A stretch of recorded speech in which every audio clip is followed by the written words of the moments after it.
अस्सलाम वालेकुम जी, welcome to our YouTube channel Pindi Talkies. आपका दोस्त मैं आपके साथ। दोस्तों, बांग्लादेश के बड़े बेहतरीन टेस्ट क्रिकेटर शकीब उल हसन ने एक बड़ा फर्क वाज़ेह कर दिया है पाकिस्तान टेस्ट टीम में और इंडियन टेस्ट टीम में। जी हां, आपको बताता चलूं कि शकीब उल हसन से सवाल हुआ कि आप पाकिस्तान को तो 2-0 से व्हाइट वॉश कर गए, पर इंडिया के सामने आते ही आपकी टीम ने ऐसे रेत की दीवार बनी, ऐसे घुटने टेके कि आप लोगों को खुद समझ नहीं आई आखिर वजूहात क्या थी। तो शकीब उल हसन ने एक बड़ा फर्क जो है वो सामने ले आएगा पाकिस्तान की टेस्ट क्रिकेट में और इंडिया की टेस्ट क्रिकेट में। जी हाँ, इसके ऊपर आपके साथ बात करेंगे। चैनल पे अगर आप नए आए गए तो इसको सब्सक्राइब कर ले, वीडियो पसंद आए तो लाइक भी करें, साथ साथ कमेंट सेक्शन में आप भी अपनी राय से जरूर आगाह कर सकते हैं। दोस्तों, आपको बताता चलूं कि शकीब उल हसन एक बड़े ही मंजे हुए तजर्बाकार बांग्लादेशी खिलाड़ी हैं। जी हाँ, शकीब उल हसन ने वैसे तो अनकरीब रिटायरमेंट का ऐलान कर दिया है, लेकिन आपको बताता चलूं कि इस टेस्ट के अंदर शकीब उल हसन बड़े ही पुरउम्मीद है टीम इंडिया के खिलाफ। लेकिन उन्होंने जो पाकिस्तान और इंडिया की टेस्ट क्रिकेट के अंदर उन्होंने बात की है, उन्होंने कहा कि जब हम पाकिस्तान के साथ 2 टेस्ट खेले हैं ना, तो हमें पाकिस्तान की जो क्रिकेट थी वो अनएक्सपीरियंस नजर आई है। यानी कि पाकिस्तान की टीम से ज्यादा एक्सपीरियंस हम लोगों का था। उन्होंने कहा कि टेस्ट क्रिकेट के अंदर यानी कि जो भी तजर्बा रखते हैं हम लोग, पाकिस्तानी टीम हमारे सामने बच्चा टीम थी। ये आप देख लें, ये वो टीम कह रही है कि जिसके बारे में हम लोग तो बड़े आराम से ये समझ के बैठे हुए थे कि बांग्लादेश आएगी और पाकिस्तान व्हाइट वॉश कर देगा। बच्चा टीम हम लोग सो कॉल्ड कहते हैं बांग्लादेश को। मेरे ख्याल से ये इंसल्ट, लेकिन मैं एक बात कर रहा हूं, ठीक है, अगर किसी को बुरी लग रही है तो आई एम वेरी सॉरी। लेकिन बांग्लादेश जिसको हम लोग बच्चा टीम कंसीडर करते हैं, वो हमें 2-0 से व्हाइट वॉश करके गए और उनके तजर्बाकार खिलाड़ी कह रहे हैं कि पाकिस्तान टीम मुझे ना तजर्बाकार लग रही थी, इनके पास तजर्बा नहीं था। और अगर मैं स्टैट्स के ऊपर बात करूं तो बिल्कुल सही बात है।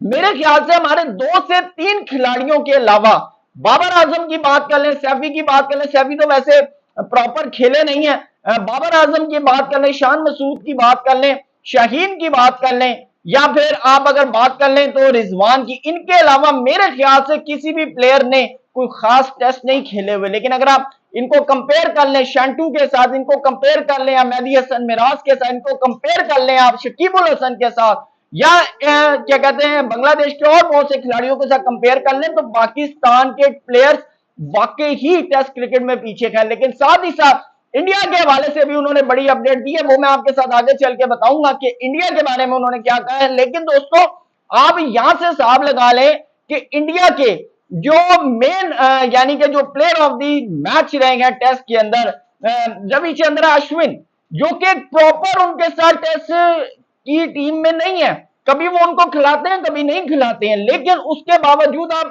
यहां से अंदाजा लगा लें कि अगर आप इंडिया और पाकिस्तान की कंपेरेबिलिटी करें ना, तो रविचंद्र अश्विन ने सिर्फ बाबर आजम से कम सेंचुरीज बनाई हुई है। यानी कि आपकी पूरी इस वक्त टेस्ट का ये जो 15 का स्क्वाड है ना, इसके अंदर सिर्फ एक बाबर आजम है जिन्होंने रविचंद्र अश्विन से ज्यादा सेंचुरीज बनाई हुई है। यानी कि और कोई है ही नहीं, आपके पास ऐसा प्लेयर है ही नहीं कि जो खैर टेस्ट के अंदर 5 डे क्रिकेट खेल सके, या जिसने ज्यादा खेली हो, या जिसके पास एक्सपीरियंस हो। साथ ही साथ उन्होंने इंडिया के बारे में बात करते हुए कहा, उन्होंने कहा कि मैंने हाल ही में सुना कि इंडिया ने 4000 दिन हो गए हैं इंडिया अपने मुल्क के अंदर टेस्ट सीरीज नहीं हारा। आप यहां से अंदाजा लगा रहे, लास्ट जो थी 2012 में इंग्लैंड के खिलाफ इंडिया टेस्ट सीरीज हारा था होम कंडीशन पे। तो उन्होंने कहा कि आप अगर ये समझते हैं कि इंडिया एक टफ टीम है, तो उन्होंने कहा देख लें, हम अगर यहां पर आगे फ्लॉप हुए तो इसका मतलब ये नहीं कि हमारी टीम बुरी है। उन्होंने कहा बड़ी बड़ी टीमें आकर इंडिया में फ्लॉप हो गई हैं, 2012 से लेकर इंडिया अपने कंट्री के अंदर अनबीटेबल है।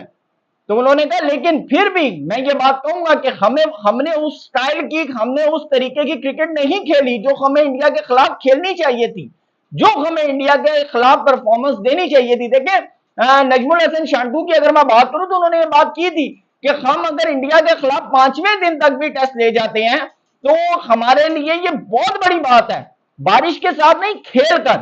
और वाकई ही इंडिया जिस तरह की इस वक्त की टीम है, या जिस तरह इस वक्त इंडिया की विक्ट्री है, तो अगर बांग्लादेश 5वें दिन तक भी खेल ले जाता है कानपुर के अंदर, तो ये इंडिया बांग्लादेश की विन है। मैं आपको हकीकत, बेशक मैच ये बांग्लादेश जीतता है नहीं जीतता, लेकिन अगर मैच 5वें दिन तक चला जाता है तो लाजमी बात है कि ये एक, यहाँ पे आपको ये चीज एक पैनिक स्टार्ट हो जाएगा कि भाई बांग्लादेश 5वें दिन तक मैच ले गया।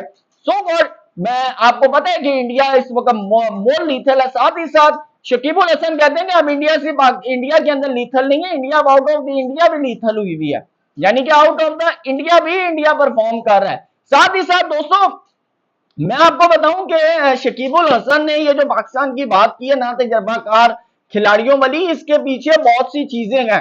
आप जब डोमेस्टिक के कंटिन्यूसली, जितने डोमेस्टिक के अंदर 300 350 फर्स्ट क्लास मैचेस खेले होंगे, जो डोमेस्टिक में कंटिन्यूसली रन कर रहे होंगे, आप जब उनको नहीं खिलाएंगे तो भाई फिर तो होगा।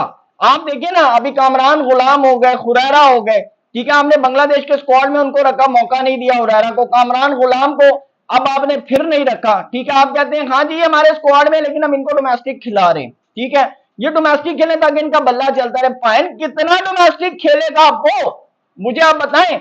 मैं नहीं कहता बाबर को ड्रॉप कर दें, अगर वो बाबर के नंबर पे खेलते हैं बाबर को नेक्स्ट दे दें, क्योंकि आप WTC फाइनल से तो बाहर हो गए हैं, आप तो नहीं अब जा सकते, ठीक है ना।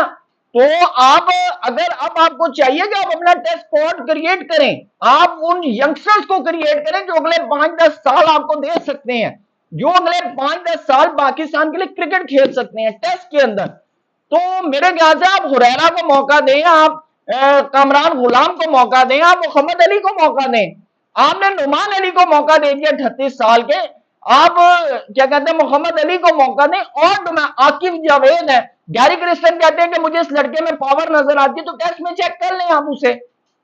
आप गैरी क्रिस्टन होल्डो के व्हाइट बॉल के कोच हैं, तो आप जैसन ग्लेस्पी को कहें ना, आपकी कोऑर्डिनेशन तो कहें, जैसन ग्लेस्पी को कहें पाए जरा बंदा भी चेक करो। अगर वो एक बात है टेस्ट के अंदर अच्छी परफॉर्मेंस दे देता है तो आपको तो गुड लक है आपके लिए। लेकिन जब तक हम उन लड़कों को मौका नहीं देंगे जो डोमेस्टिक के अंदर कंटिन्यूसली रन कर रहे हैं, पाकिस्तान की टेस्ट क्रिकेट अगर आप बात करें उठेगी तो मुझे नहीं लगता। बाकी आप लोगों की इसमें क्या राय है, आप कितना एग्री करते हैं, कमेंट सेक्शन में अपनी राय से जरूर बताइएगा। Thank you so much. Allah.